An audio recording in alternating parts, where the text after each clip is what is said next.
Analisis salah 7 perkembangan pendidikan di Malaysia, era masyarakat tradisional dari aspek pembangunan insan dan masyarakat. Bentangan saya ini akan saya mulai dengan memperkenalkan pendidikan pada era masyarakat Melayu tradisional. Pendidikan pada era masyarakat Melayu tradisional berlaku sebelum tahun 1511 dan jenis pendidikan pada masa itu ialah jenis informal. Pendidikan pada masa itu hanyalah satu ikhtihar hidup atau survival dalam kalangan masyarakat seperti bertani, bertukang, berburu, dan nelayan. Dalam kelangsungan hidup berkeluarga dan masyarakat, pendidikan bertumpu kepada perbezaan gender dan status sosial dalam masyarakat. Dalam perkembangan pendidikan agama Islam, kurikulum diperlukan sebagai pengisiannya. Kurikulum yang dipentingkan ialah fardu ain dan fardu kifayah yang bersumberkan Al-Quran, As-Sunnah, dan kitab-kitab yang datang dari negara Arab dan Mesir, serta merangkumi pengajaran Quran, hadis, fiqh, tauhid, dan tasawuf.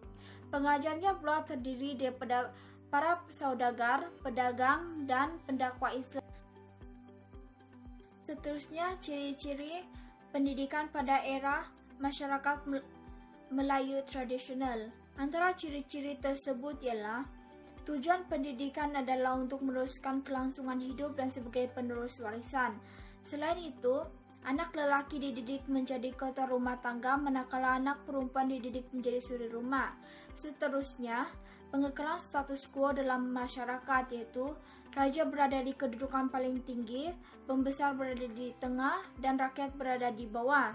Selain itu, mata pelajaran yang diajar ketika itu ialah pendidikan agama Islam, adat, adab, pertahanan diri, kesantunan budi bahasa, ekonomi, dan kemasyarakatan. Selain itu, perkembangan pendidikan ini dilakukan di istana, madrasah, dan juga sekolah pondok.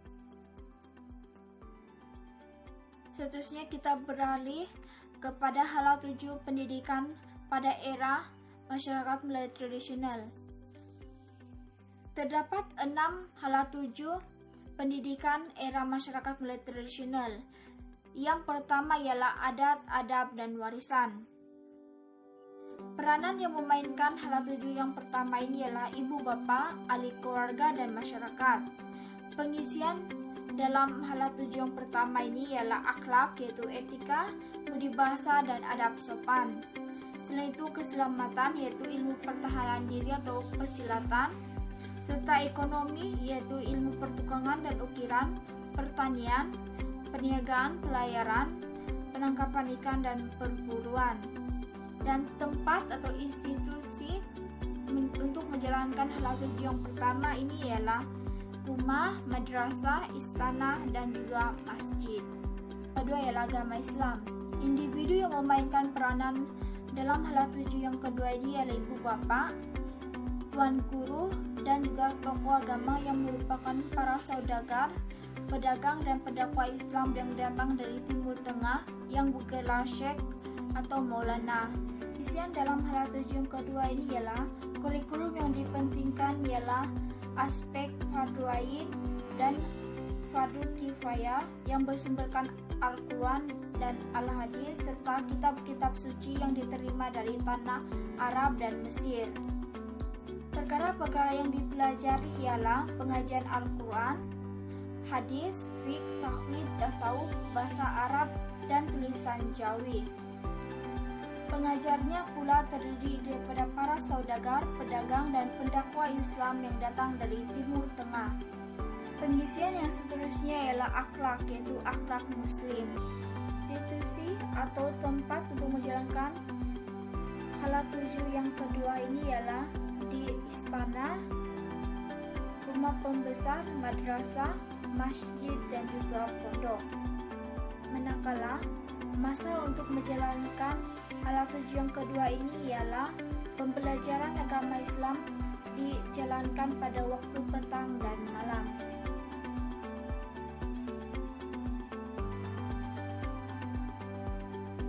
Hala 7 yang ketiga ialah undang-undang dan peraturan. Undang-undang dan peraturan ini bertujuan untuk menjaga keamanan dan keselamatan. Contohnya hukum Kadun Melaka.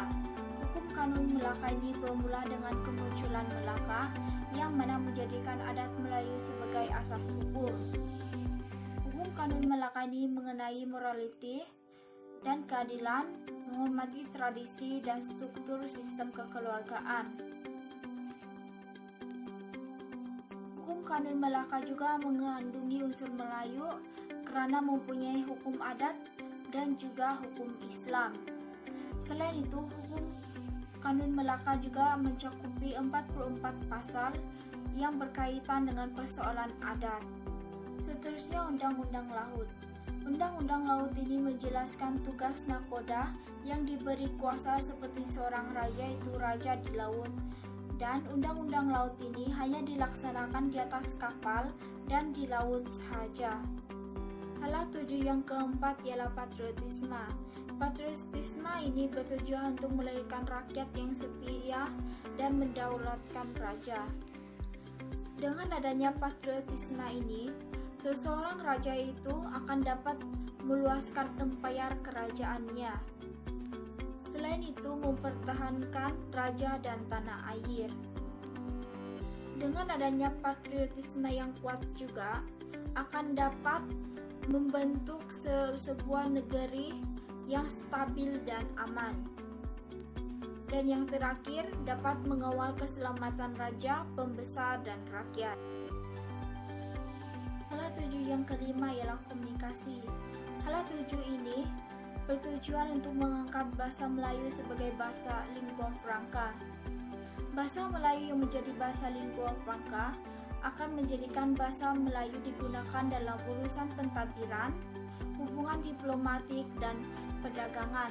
Selain itu, tulisan Jawi juga akan digunakan dalam tulisan rasmi pesuratan. Hal 7 yang terakhir ialah masyarakat. Hal 7 ini bertujuan untuk membentuk masyarakat yang bersatu padu, aman, dan harmoni, yaitu masyarakat Melayu yang mempunyai berbagai keturunan, misalnya Melayu Bugis Jawa, Banjar Kampar Roa, Minang, Mandailing, dan lain-lain lagi. Selain itu, antara berbagai kaum seperti Melayu, Cina, India, Siam, Kadazan, Iban, pribumi orang asal, dan lain-lain lagi. Analisis hala 7 program pendidikan di Malaysia era penjajahan. Bagi era penjajahan, kedatangan Portugis dan Belanda ke tanah Melayu ni tak terlalu banyak mengubah sistem pendidikan Melayu internasional. Namun terdapat beberapa perubahanlah yang menguasai negeri-negeri tanah Melayu seperti wujudnya sekolah tanah Melayu, sekolah Cina, sekolah Tamil, sekolah Inggeris dan sekolah pondok. Okey, seterusnya sekolah Melayu. Sekolah Melayu ni dia memberi penekanan kepada beberapa aspek iaitu membaca, mengeja, menulis, mengira, perkebunan dan peternakan. Pendidikan ini bertujuan untuk mengambil hati pembesar Melayu sebagai keperluan politiklah penjajah di tanah Melayu. Namun sekolah Melayu ni dia tak berkembang dan dia lebih memberikan pendidikan kepada sehingga darjah 4 je. Oleh itu masyarakat Melayu ni tak berkembanglah dari segi pemikiran mereka. Seterusnya, sistem pendidikan sekolah vernacular Cina. Sekolah vernacular Cina ini ditubuhkan oleh Membala Cina, Persatuan Cina dan Persatuan Suku Kaum Cina. Namun, sekolah vernacular Cina ini dia mengimport guru-guru yang berasal dari Cina serta mereka akan menggunakan bahasa Cina dan bahasa Mandarin sebagai bahasa pengantar. Dan buku teks juga dia akan diimportkan oleh negara Cina lah. Dan kurikulum sekolah vernacular Cina ni dia lebih menekan kepada kemahiran hafalan, lukisan, nyanyian, dan jasmani, ilmu alam, sejarah dan moral.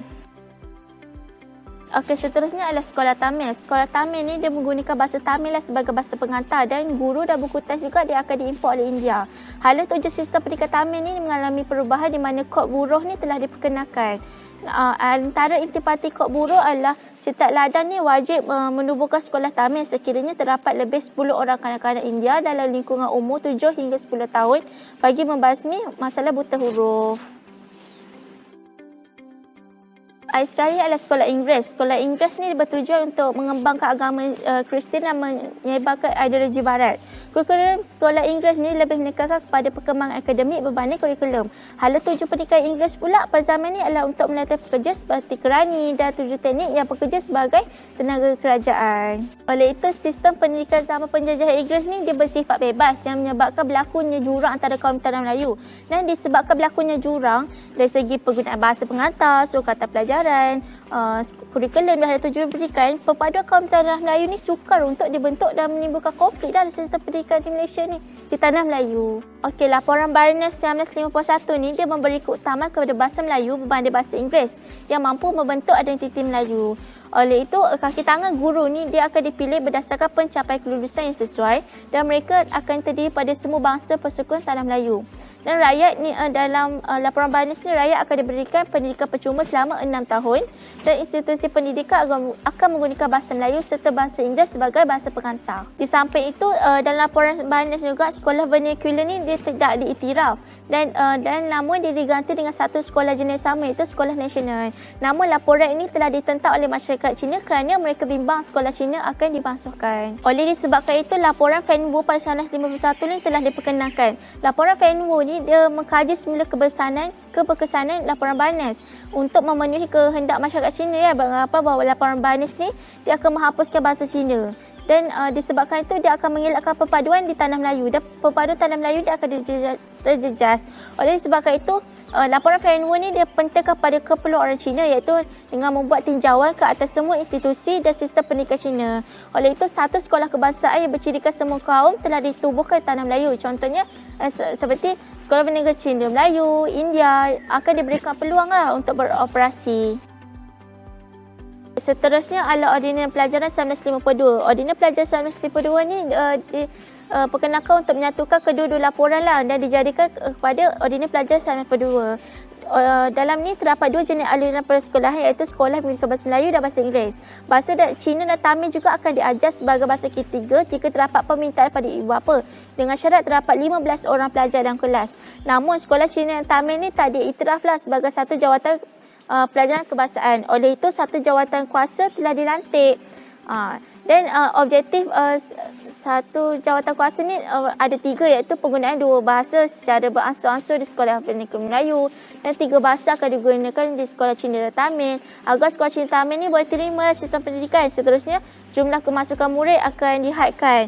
Seterusnya, pendidikan menengah vocational juga akan ditubuhkan. Okey, seterusnya laporan Razak 1956. Laporan ini untuk melahirkan sekolah yang berjiwa tanah Melayu dan menggunakan bahasa Melayu sebagai bahasa pengantar. Dan laporan ini untuk membentuk perpaduan kaum. Oleh itu, laporan ini memperkenalkan satu sistem periksaan sekolah yang sama dan semua sekolah mempunyai sukatan pelajaran yang sama. Oleh itu, sekolah rendah juga ditukar kepada sekolah kebangsaan dan telah menubuhkan satu sekolah terbuka kepada semua kaum. Guru-guru juga akan dipilih pada golongan yang berkelayakan dan guru diletakkan bawah satu perkhidmatan sosial. Laporan ini juga telah memajukan sistem pendidikan negara kerana terdapat pertambahan bilangan guru, murid, sekolah dan di negara kita. Akhir sekali adalah Ordinan Pelajaran 1957. Ordinan Pelajaran ini dia pembahagian sekolah rendah kepada jenis, iaitu sekolah rendah standard, iaitu bahasa pengantarnya adalah bahasa Inggeris, bahasa kebangsaan dan bahasa Inggeris. Tamil dan Cina juga akan diajar jika terdapat permintaan sebanyak 15 orang murid di sekolah. Seterusnya adalah sekolah rendah jenis standard, iaitu bahasa pengantarnya adalah Cina, Tamil dan bahasa Inggeris. Oleh itu, dalam Ordinan Pelajaran ini adalah satu sistem pelajaran ini telah diterima oleh rakyat secara keseluruhannya. Maksudnya, dia telah diterima oleh semua rakyat di tanah Melayu. Analisis hala tuju perkembangan pendidikan di Malaysia era pasca merdeka terhadap pembangunan insan dan negara. Ciri-ciri pendidikan ketika era pasca merdeka yang pertama bertujuan untuk mengeratkan perpaduan, tenaga mahir dan kemajuan negara. Hal ini kedua, menaikkan taraf dan infrastruktur pendidikan ke arah yang lebih moden. Yang ketiga, dapat meluaskan pendidikan sehingga ke peringkat pengajian tinggi. Yang keempat, secara tidak langsung dapat mengurangkan keciciran murid dan dapat membasmi buta huruf terutama di dalam kalangan rakyat. Di bawah era 1960 hingga 1969, Laporan Rahmat Tanik 1960 dan Akta Pelajaran 1961 telah diperkenalkan. Kedua, Ketika era 1970 hingga 1979, dua laporan telah diperkenalkan, iaitu laporan Hussein On 1971 dan laporan Jawatan Kuasa Kabinet 1979. Sehinggalah ketika era 1990 hingga 1999, dua perundangan pendidikan telah diwujudkan, iaitu Rang Undang-Undang Pendidikan 1995 dan Akta Pendidikan 1996. Hubungan dengan itu, terdapat 4 era dalam era pasca merdeka, iaitu era 1960 sehingga 1969, yang kedua era 1970 hingga 1979, yang ketiga era 1980 hingga 1989, dan yang terakhir era 1990 hingga 1999. Ketika era 1960 sehingga 1969, laporan Rahmat Talib 1960, dan yang kedua Akta Pelajaran 1961. Tujuan bagi laporan Rahmat Talib 1960, tujuannya adalah untuk menyemak semula perakuan yang terkandung dalam Penyata Razak 1956. Kandungannya adalah untuk memperkukuhkan lagi saranan pada Penyata Razak yang menggariskan 17 cadangan. Bahasa Melayu juga dilihat semakin diperluaskan di semua sekolah dengan menjadikan bahasa Melayu itu sebagai bahasa pengantar utama. Sekolah rendah Inggeris juga mula menggunakan bahasa Melayu sebagai bahasa pengantar. Selain itu, tempoh wajib persekolahan daripada 6 tahun sebelum ditukar kepada 9 tahun. Bagi Akta Pelajaran 1961, tujuannya adalah untuk menumbuhkan satu sistem pelajaran kebangsaan yang boleh memenuhi keperluan negara dan menggalakkan pembangunan ekonomi, sosial budaya dan politik. Prinsip umum Akta Pelajaran 1961 digunakan untuk menyediakan perkhidmatan pendidikan yang lebih baik dan lebih cekap. Dan akta ini juga dibentuk selaras dengan Ordinan Pelajaran 1957. Semasa akta diimplementasikan, iaitu sumbangan diberikan kepada kehendak ibu bapa. Hal ini peruntukan yang disediakan juga untuk memastikan dasar pendidikan tetap dilaksanakan, khususnya dasar yang menggunakan bahasa Melayu sebagai bahasa pengantar. Bagi era 1970 hingga 1979, bagi laporan Hussein On 1971, tujuannya adalah untuk mengkaji semula dasar pendidikan negara dengan menyediakan pendidikan dasar bagi semua kanak-kanak. Sekolah kerajaan dan bantuan kerajaan dijalankan dalam dua bahasa, iaitu bahasa Melayu dan bahasa Inggeris. Sistem pendidikan kebangsaan direka bentuk untuk memenuhi keperluan negara dan meningkatkan lagi pembangunan sosio budaya, ekonomi dan politik.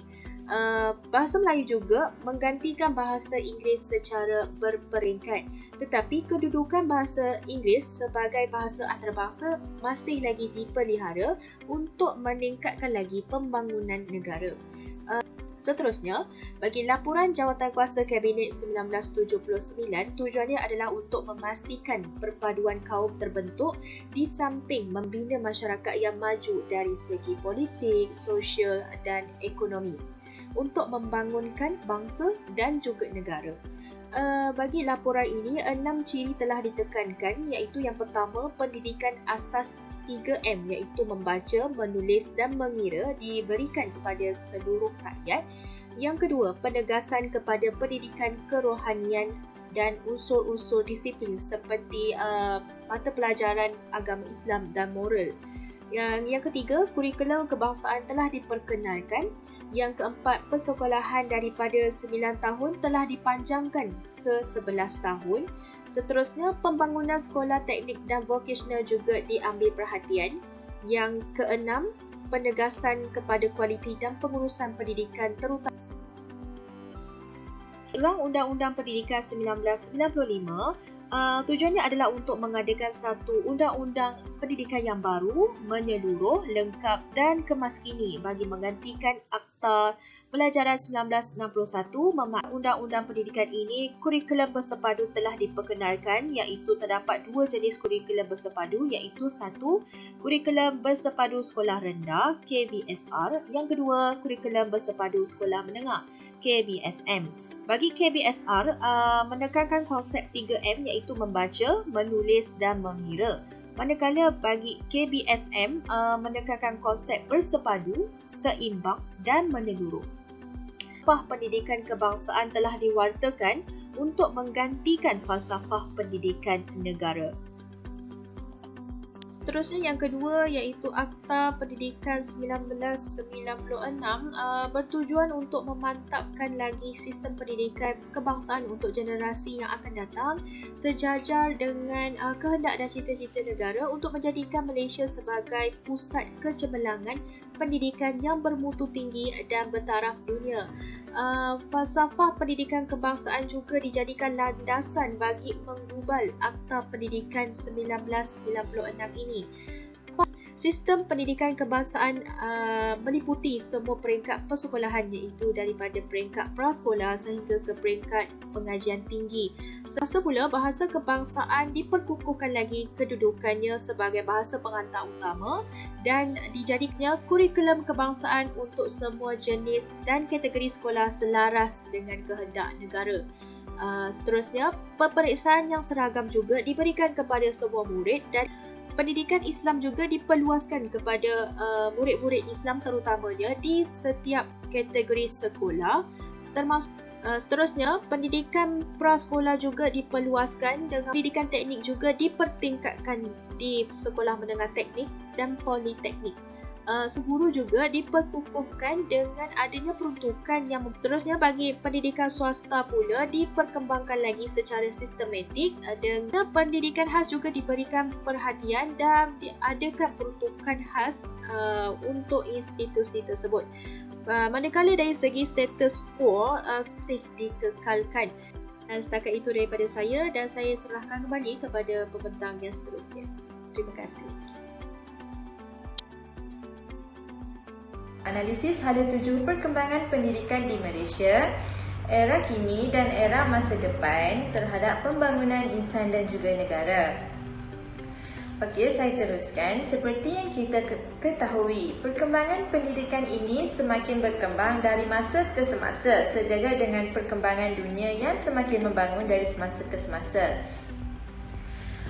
Begitu juga dengan pendidikan era masa kini dan masa depan di mana ianya merupakan pendidikan global ke arah negara maju yang bermula pada tahun 2000. Pendidikan ini menggabungkan pendidikan informal, pendidikan formal dan juga pendidikan non-formal di mana ianya memberikan perluasan pendidikan kepada pendidikan awal kanak-kanak, prasekolah, sekolah rendah, sekolah menengah dan juga institut pengajian tinggi.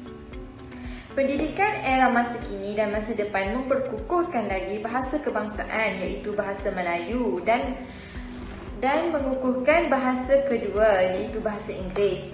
Seterusnya, ianya memperkukuhkan juga kurikulum standard sekolah rendah dan kurikulum standard sekolah menengah di mana ianya merupakan pendidikan kelas pertama di hub pendidikan dunia. Seterusnya, pendidikan ini juga memartabatkan lagi bahasa Melayu dan juga bahasa Inggeris sebagai bahasa kedua. Seterusnya, ianya merupakan pendidikan yang memperkasakan lagi pendidikan teknikal.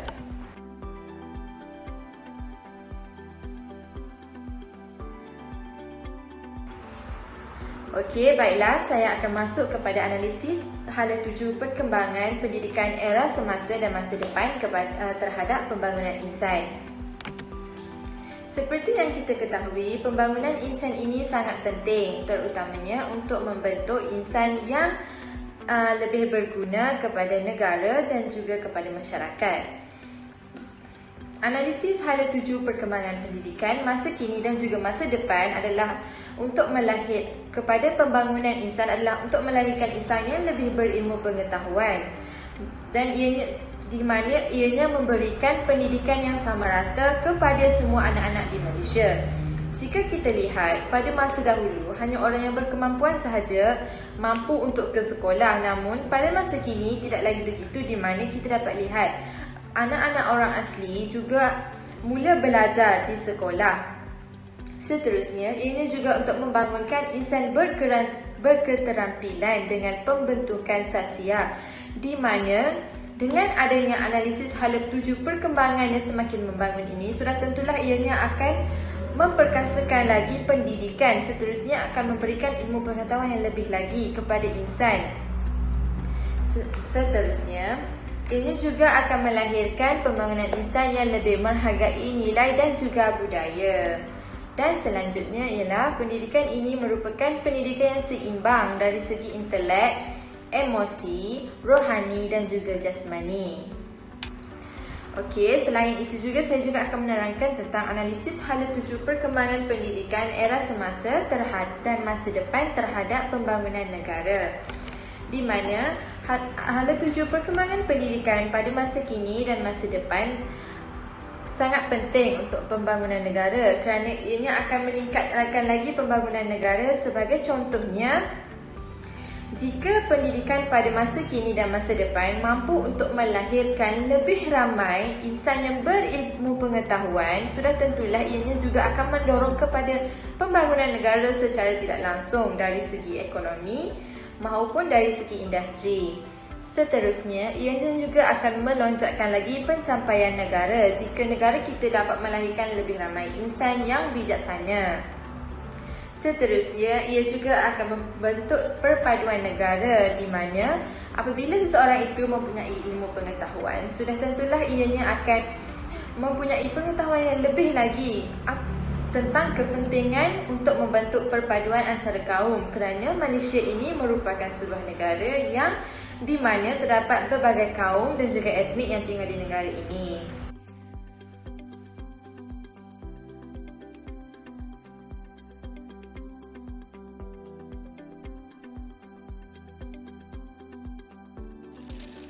Era masyarakat Melayu tradisional telah melalui tempoh yang panjang menerusi pendidikan informal dan sistem pendidikan pondok.